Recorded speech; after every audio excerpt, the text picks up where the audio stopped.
Hi friends, இது பார்த்தீங்கன்னா முல்லை செடி. நம்ம மீன் அம்மையெல்லாம் அடிக்கிறதுக்கு வந்திருக்கோம். இந்த மாதிரி பூச்சி அடிச்சிருக்கு பாருங்கள். இந்த மாதிரி எல்லாம் அடிக்காது. இங்கே இருக்குது பாருங்கள். இவரோட விவசாயம் என்ன அது நிலம். இங்கே பாருங்கள் எவ்வளோ அடிச்சிக்குது தெரியும் உங்களுக்கு.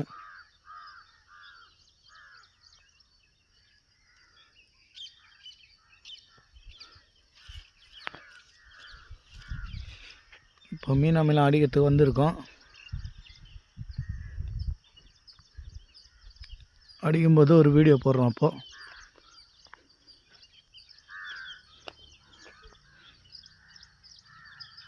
முல்லை செடி இது.